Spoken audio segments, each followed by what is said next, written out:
He hit the ground hard, knee twisted, palm scraped open. But he got up, and he ran. He didn't look back. He just kept running. He didn't know how long he ran for. But when he finally collapsed beside a food stall in an alley near Ojuelegba, breath ragged, stomach turning, someone tapped him. A girl, tears in her eyes. "Your friend." Koffi froze. "Your friend de burn." He didn't understand. "What? What?" "Tayoy on fire, dem put tire, petrol, matches." Koffi's soul cracked. No, no. He ran back against every instinct. By the time he reached the corner, the air was already thick with smoke. He pushed past the crowd, and there, in the center, was Tayo, surrounded by fire. Still, he dropped to his knees. Then he heard another sound, one that ripped him apart.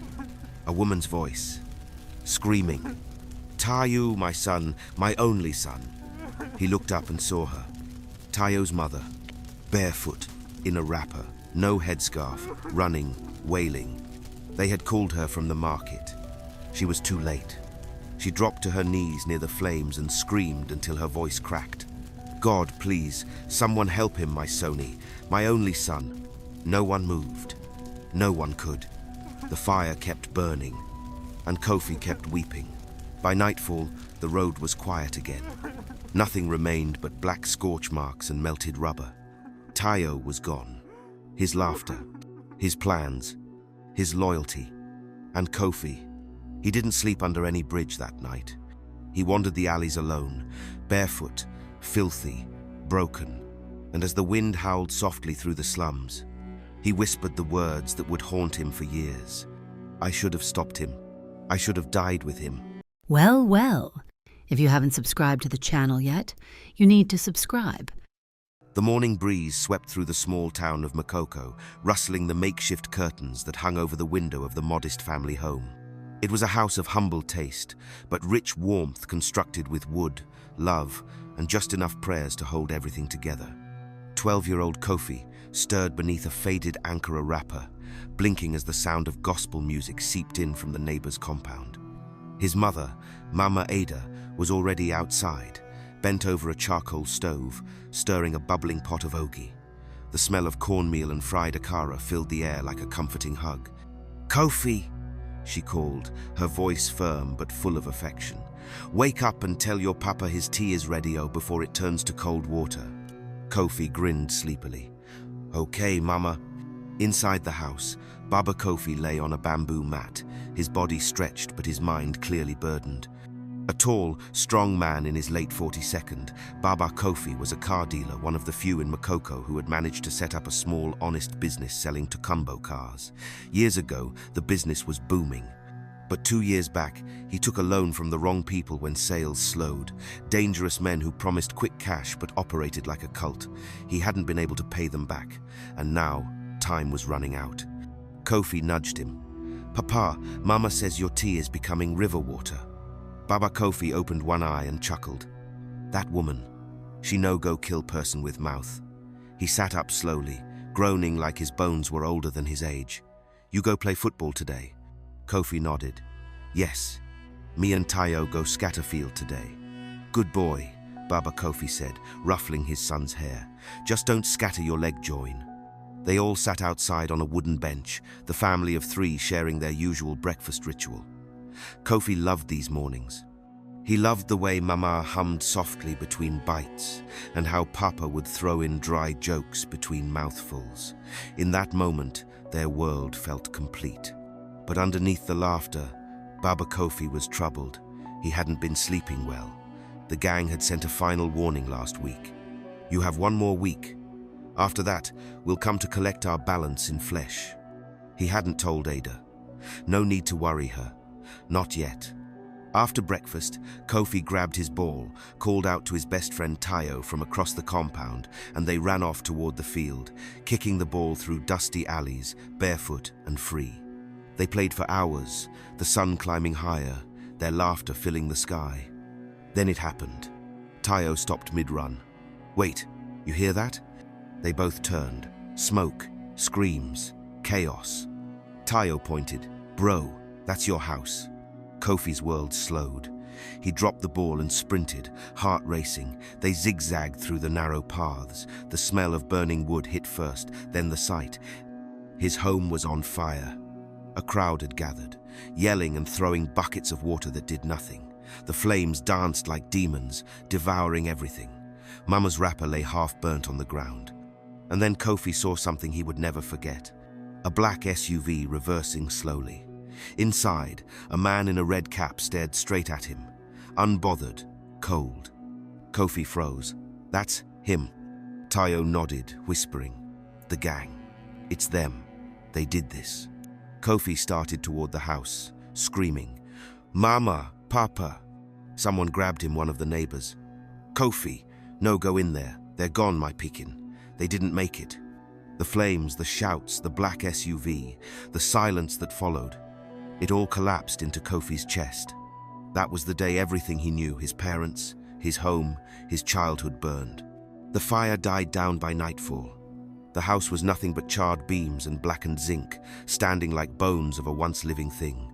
Neighbors lingered in silence, their buckets long empty, their eyes swollen with smoke and sympathy. No one knew what to say to Koffi. What could they say? That it would be all right? Because it wasn't. Koffi sat in the dirt, wrapped in a borrowed wrapper someone threw over his shoulders. His lips trembled, not from the cold, but from the weight pressing on his chest. His hands were covered in soot, his feet bleeding, his soul lost. Someone placed a hand on his shoulder. Sorry, my boy. He didn't look up. Another neighbor tried to offer him a place to sleep, but he shook his head. The only place he wanted to be was gone. The bodies were taken away earlier. His mother and father burnt beyond recognition. The police came briefly, took statements, made promises, left. Typical. One officer asked about the SUV, Koffi mentioned, but once he said loan sharks, they exchanged glances and muttered, no-go area. Tayo sat beside him for hours, not speaking, just being there. But as darkness crept in and the air turned cold, his own mother called him home. Come, Koffi, come stay with us, Tayo whispered, tugging his hand. Koffi didn't move. Number, go home. But, please, just go.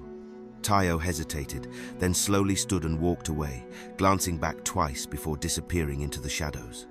Koffi curled up on the ground near what used to be the doorway to his home. His head rested on a burnt log, the same place he once sat to wear his sandals. The same spot where his father used to sit on Sunday mornings, whistling while brushing his shoes. Gone, all of it, he cried that night, silent tears, the kind that burn your throat and shake your bones. Around midnight, the skies opened up. Rain. He didn't run. He sat there as the water soaked the wrapper and his clothes, as thunder echoed above and lightning flashed across the black sky. It was as if even heaven wanted to mourn with him. And then, silence. Not the peaceful kind, the cruel kind. The kind that lets your thoughts scream at you with no escape. Koffi, they're gone. You're alone. This is it now. By morning, the neighbors were back. Some brought food, some brought clothes, some brought advice, too much advice, too many voices for a boy who wanted none. Koffi, go to your uncle in Agage. Koffi, move in with the church. Koffi, come stay in our boys' quarters. But nobody brought his parents back. Nobody could fix the hole. So Koffi waited till they left and disappeared. He wandered through Makoko like a ghost, avoiding eyes, avoiding pity. He walked until his legs gave out, and he collapsed behind a shed near the jetty. There, on his first night without a roof, without family, without a name that mattered, Koffi became something new. He wasn't Koffi, the car dealer's son, anymore. He was just Koffi, a boy without a home. Makoko never truly slept. Even in the dead of night, the sounds never stopped: water slapping gently against canoes, distant arguing couples, and radios playing Fuji music as if volume was proof of manhood. Koffi slept curled beside a pile of broken fishing nets behind a carpenter's shed. No mattress, no wrapper, just cardboard and his arms wrapped tightly around his ribs. His stomach growled, loud and angry. He hadn't eaten since the fire. By morning, his lips were dry and cracked, his head throbbed. He watched silently as market women passed with trays balanced on their heads, plantain, tomatoes, bread. The scent was a curse. He could smell the smoke from roasted yam at the bus stop. He could hear the sizzle of akara in hot oil. His stomach growled again, louder this time, like a warning. Koffi stood up shakily and made his way toward the road. No plan, just instinct. He found a gutter by the main junction and Saturday dirty. Invisible, the way the streets like their forgotten children. People passed. No one looked at him. A few gave that glance, the one you throw at beggars, unsure if it's pity or irritation. Kai, wetin this small boy dey do for here? Someone muttered. Koffi ignored it. He watched a boy his age dart into traffic, grab a bottle of malt from a vendor's cart and vanish. No one caught him. No one even chased. Koffi felt his heart race. Could I do that? He shook the thought off, ashamed. But by afternoon, hunger made shame look like a luxury. When a girl dropped a half-eaten meat pie beside a dustbin, Koffi rushed for it. He didn't care who was looking. He grabbed it, wiped it with his shirt, and devoured it in 3 bites. His stomach didn't thank him, it just begged for more. That evening, as the sun dipped behind the bridge and Lagos turned orange, Koffi saw him again, Tayo. His friend was walking alone, clutching a nylon of water sachets. Tayo spotted him instantly. Koffi, he ran across the street. They hugged like brothers, the first human warmth Koffi had felt in days. I've been looking for you, Tayo said. My mama say make you come stay, but you disappear. Koffi looked down. I didn't want to be a burden. You be my brother. You fit never be burden. They sat together on the pavement, sipping pure water and sharing roasted groundnuts Tayo bought from his last N100. They didn't say much, didn't need to. But by the time the streetlights flickered on, Tayo said something that would stick. You go follow me tomorrow. Where? Tayo leaned in, voice low. Work. Koffi raised a brow. What kind of work? Tayo's eyes darted left and right. Snatching, phone, bag, anything we fit, grab. No be forever, just until we figure something out. Koffi's chest tightened. Steal? Tayo nodded. Na so boys they survive now. Hunger no they respect dignity. Koffi said nothing. He looked up at the streetlight above, its orange glow buzzing faintly. He looked at his empty hands, at the peeling skin on his heels, at the world that had moved on without him. And he nodded. Not because he wanted to, but because, beneath those flickering lights and empty stomachs, it felt like the only choice left.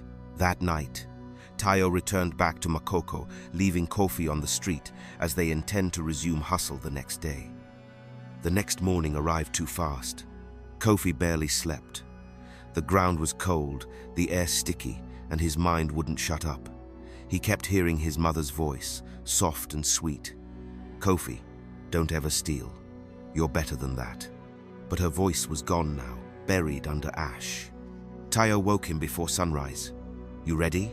Koffi rubbed his eyes. But let's go.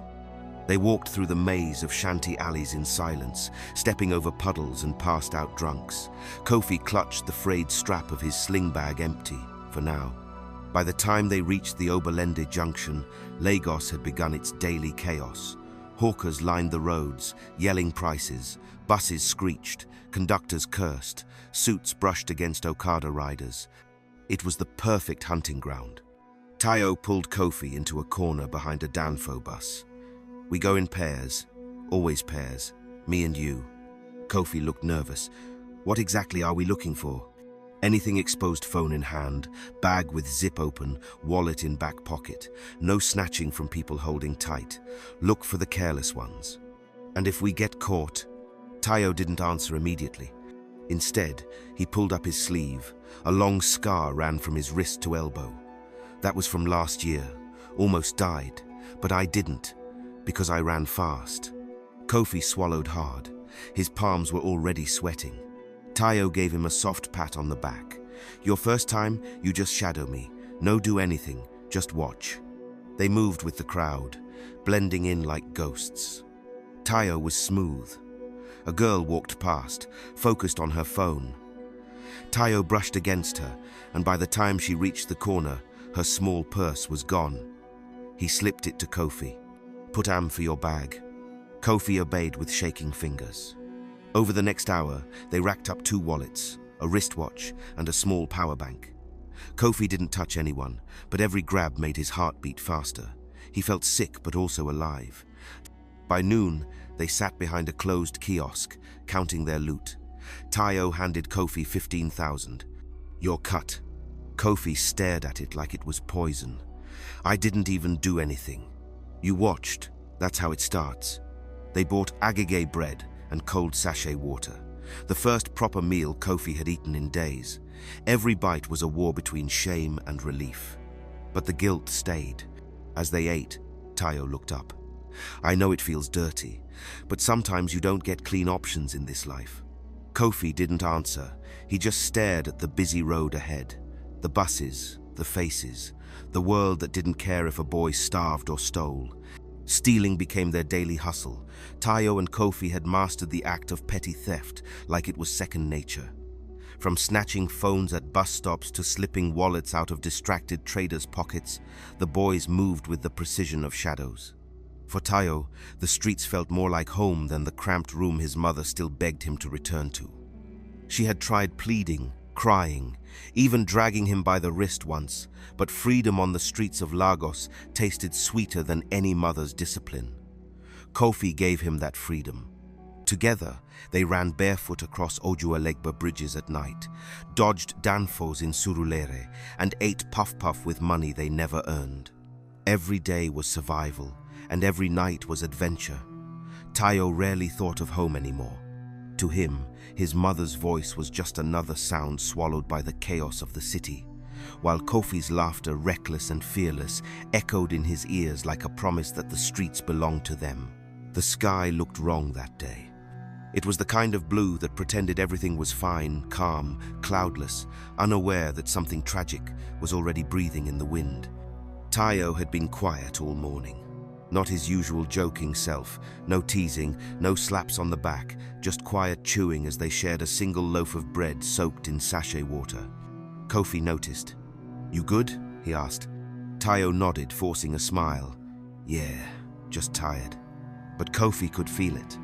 They sat beneath the rusted shade of a Danfo bus skeleton, watching traffic crawl past, watching Lagos live its loud, careless life. Then Tayo spoke. "There's a job." Koffi blinked. "What kind of job?" "A keke, yellow, parked 2 streets from the express. No one is watching. We grab it, drive it to a guy near Costain. He strips it, we share the cash." Koffi hesitated. "That's serious." Tayo looked at him now. "Bro, we've been surviving. Snatching phones, wallets, that's crumbs. This one? This could buy us time, food, maybe even a real place to sleep." Koffi didn't answer. He just stared at the breadcrumbs between his fingers. Then, slowly, he nodded and replied with, "Okay." The KK was right where Tayo said it would be, half parked by a mechanic stall, engine still warm, the rider arguing with someone near the entrance of a bar. Perfect distraction. Tayo whispered, "I'll take the front. You jump in behind, quick and clean." Koffi's hands were already trembling. As they moved, a voice in his chest screamed, "Turn back, turn back." But hunger drowns warnings. So does loyalty. Tayo climbed in, started the ignition. Koffi jumped in beside him. The keke jerked forward. Then, "Fee!" A single scream. Then the world exploded. People poured from every corner like boiling oil. Traders dropped baskets. Mechanics raised spanners. Area boys grabbed sticks, stones, anything they could find. Koffi's heart exploded in panic. "Tayo, go, go." Tayo stepped on it. The keke bounced through potholes, weaving, sliding. But it wasn't fast enough. A stone cracked the side mirror. Another hit the back tire. The vehicle swerved violently and crashed into a low fence. Koffi flew out. He hit the ground hard, knee twisted, palm scraped open. But he got up, and he ran. He didn't look back. He just kept running. He didn't know how long he ran for. But when he finally collapsed beside a food stall in an alley near Ojuelegba, breath ragged, stomach turning, someone tapped him. A girl, tears in her eyes. "Your friend."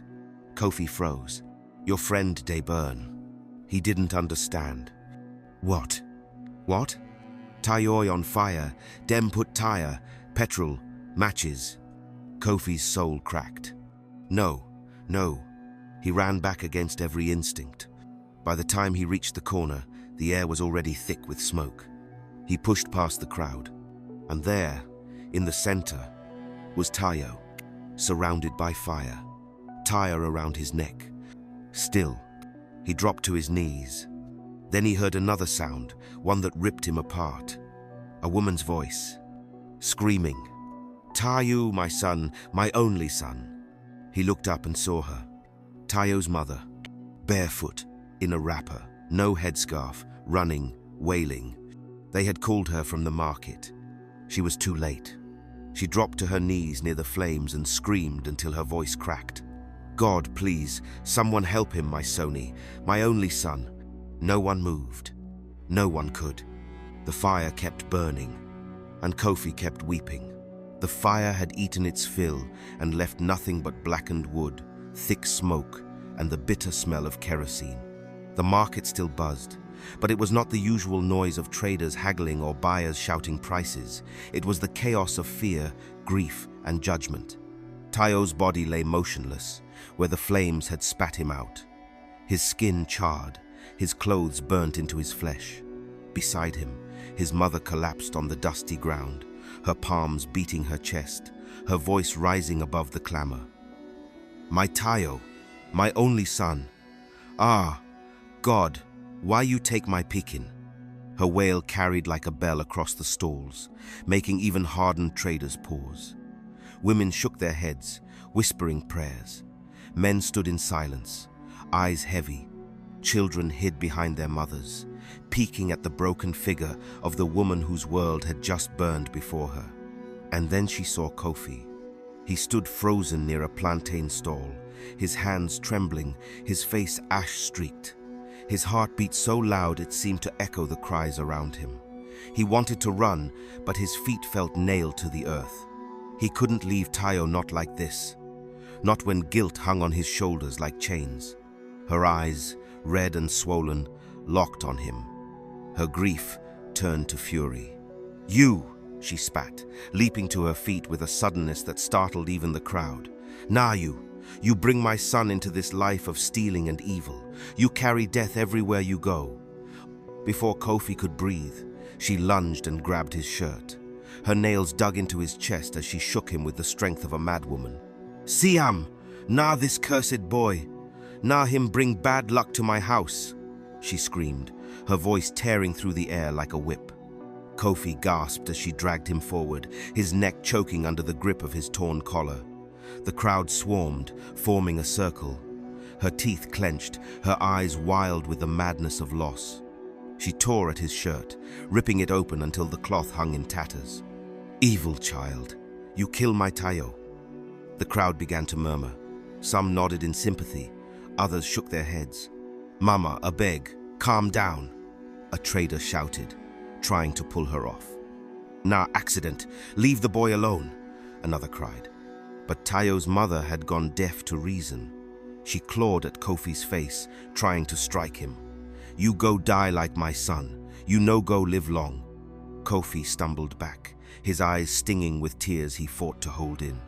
He wanted to scream that it wasn't his fault, that the streets had trapped them both, but no words could find his tongue. He was drowning in her curses. Finally, two strong men rushed in. They grabbed her arms, dragging her back as she kicked and spat. Her wrapper loosened and slipped, exposing her legs, but she didn't care. Her voice rose higher, breaking with the weight of grief. "God punish you, Koffi. You no go escape. Everywhere you go, sorrow go follow you." Others pushed Koffi behind them, shielding him from her rage. "Run, boy, run!" someone whispered harshly. And he did.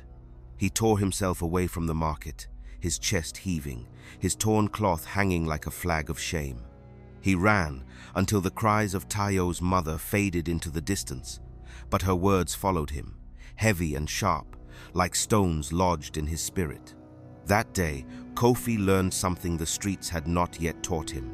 You can survive hunger, you can survive the police, you can even survive fire, but the curse of a grieving mother clings to your skin like smoke. By nightfall, the road was quiet again. Nothing remained but black scorch marks and melted rubber. Tayo was gone. His laughter, his plans, his loyalty. And Koffi, he didn't sleep under any bridge that night. He wandered the alleys alone, barefoot, filthy, broken, and as the wind howled softly through the slums, he whispered the words that would haunt him for years. I should have stopped him. I should have died with him. Koffi had seen many things since his parents died. Hunger, beatings, rejection. But nothing prepared him for this. Morning came like an insult, the sun shining as if the world hadn't just ended. Koffi wandered. No destination, no sense of time, just numb feet and heavy silence. At a junction near Costain, he collapsed by a gutter, his lips cracked and white, his shirt torn, ash still in his hair. Passers-by walked past, some glanced, none stopped. Koffi wandered around for weeks, aimlessly begging for food. His hands were not totally healed, but his heart was bleeding with pain. Sometimes he would just sit and wail for hours non-stop. Until one day, a voice spoke, rough and deliberate. "Why you dey look like who fight ghost?" Koffi didn't respond. The man crouched beside him, dreadlocks, dark shades, muscular arms veined with tribal tattoos, gold tooth flashing, charisma like smoke, dangerous and slow. "You be one of them boys way they hustle for Ojuelegba?" Koffi raised his head, cautious. "Used to." "What happened?" Koffi hesitated, then whispered, "My guy, he die."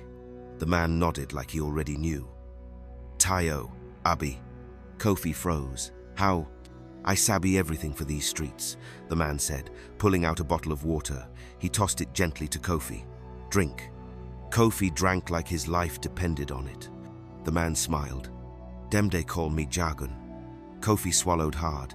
He'd heard the name before. Street lord, drug route commander, allegedly untouchable, dangerous, but respected. Jargon stood. "You get where to sleep?" Koffi shook his head. "You go follow me." Koffi hesitated. "Why?" "Because you know they look like say you one die tonight, and trust me, these streets no get mercy for boys who don't get clicks." Koffi stared at him, exhausted, broken, alone, and then he stood up. They walked in silence through back alleys, climbing stairs that led to a two-room apartment at the top of a broken-down building in Sabo. Inside, faded curtains, a squeaky fan, crates stacked like chairs, and a small fridge humming in the corner. "This now where I dey run base for now," Jagun said, lighting a blunt. "You go clean up, chop, rest, then we will talk tomorrow." Koffi couldn't believe it. A mattress, bread and sardine, water, a roof. He bathed with cold water, scrubbing off blood, ash, and shame. Then he ate in silence, no words, just bites and tears. Jagun watched him from across the room, amused. "You remind me of myself when I first touched street. Angry, hungry, empty." Koffi wiped his mouth. "The street no dey pity orphans. You either learn how to eat, or you stay meat." He stood up and walked to the door. "Rest. Tomorrow I will show you another way to survive, real money." Koffi lay down, head spinning. The street had just opened a new door. And Jagun's handshake? It felt like both. An opportunity and a warning. The next morning, Lagos was already in chaos by the time Koffi woke up. From the window of Jagun's hideout, he could hear the early hustle horns, shouts, gospel music on cheap radios, and the ever-present murmur of survival. Koffi sat on the mattress, unsure if last night was a dream or the beginning of another nightmare. The food, the clean clothes, a fan blowing gently, it felt unreal. Until Jagun burst into the room, shirtless, smoking a joint. "Morning, soldier." Koffi sat up slowly. "Good morning, sir." Jagun laughed. "No be school be this. No they call me sir. Just Jagun." Koffi nodded. Jagun tossed a pair of new sneakers and a fitted black polo onto the bed. "Put these on. You will follow me around today." Koffi held the clothes like a gift from heaven. They smelled of power, of belonging. 30 minutes later, they were in a tinted Toyota Corolla cruising through Yaba. Jagun didn't speak much. The driver, muscular, scar-faced, and silent, played trap music loud enough to rattle the dashboard. They pulled into an old mechanic yard. "This is our distribution point," Jagun said, stepping out. "Nobody they suspect mechanic shop. Dem they fix car during day and move product at night." Koffi followed him past a row of half-dismantled cars and into a shipping container at the back. Inside, a strong chemical smell filled the air. Stacked along the walls were bags of powder, sealed wraps, and empty cartons of drinks. "This," Jagun said, pulling out a nylon bag of white powder, "is the street's ATM." Koffi's heart skipped. "You sell this?" Jagun turned sharply. "I supply. We don't touch corners. We send foot soldiers. Clean, quick, silent.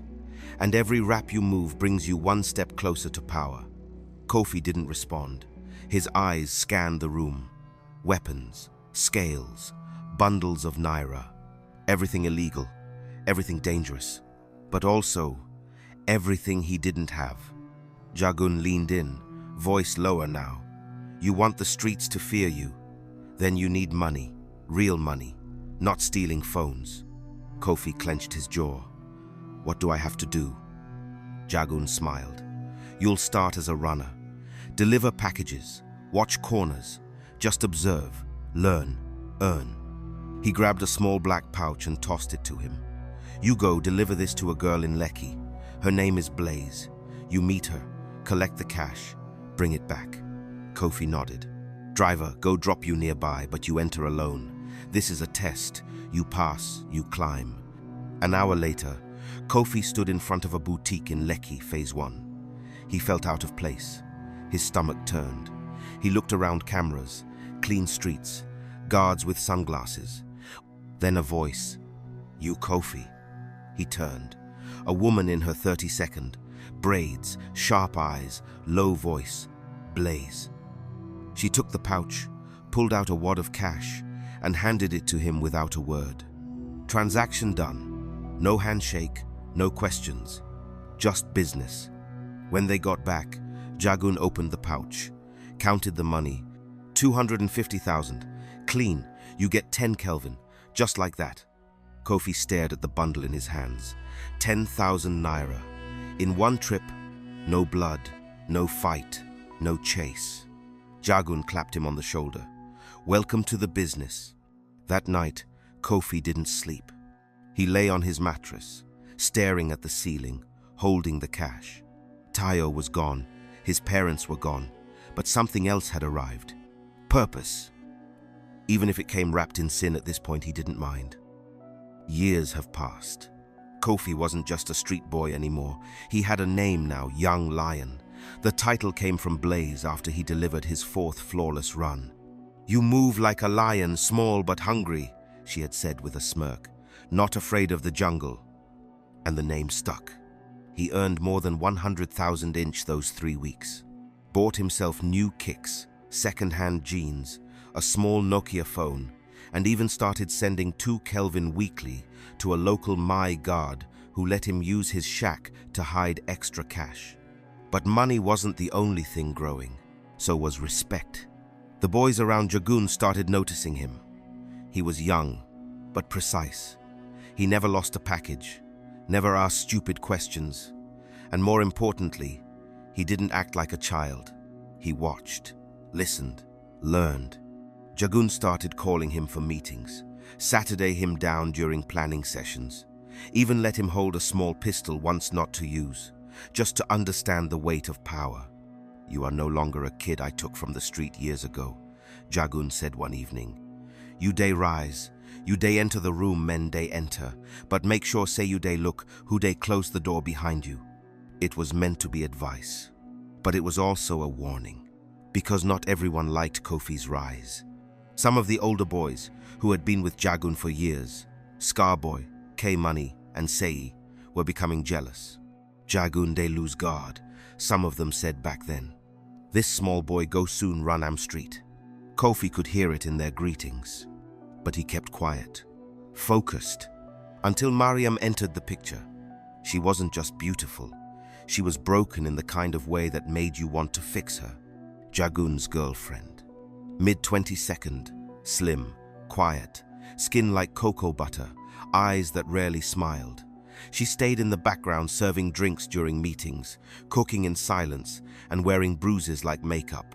The first time Koffi caught Jagun slapping her, it was for forgetting to chill the stout. The sound echoed. Mariam didn't cry. She just lowered her head and said, "Sorry, baby." Koffi's fists clenched. That night, she came to him quietly while he was in the back, loading supplies into the trunk. "You remind me of someone I used to know, before this life swallowed me." Koffi looked at her. "You deserve better." She smiled sadly. "And you deserve to live." From that night, something began between them. Unspoken, unrealized, but real. And Jagun noticed. Koffi didn't flirt, didn't touch. But kindness is dangerous when given to someone starving for it. By the end of the month, Jagun called a meeting. Only 3 people were invited: Koffi, Scarboy, and Seji. "You boys have done well," he said, pouring whiskey. "But it's time for someone to handle Lekki and Ikoyi. Bigger clients, higher stakes." He turned to Koffi. "I want you to lead." Scarboy twitched. Seji blinked hard. Koffi remained still. "Why me?" he asked.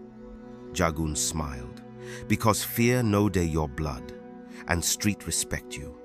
That night, Scarboy punched a hole in the wall after Koffi left the room.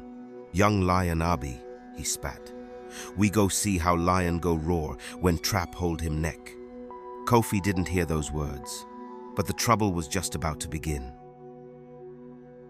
Subscribe so you don't miss part 2 of Koffi the Street King. Dropping Tuesday, the 19th of August 2025.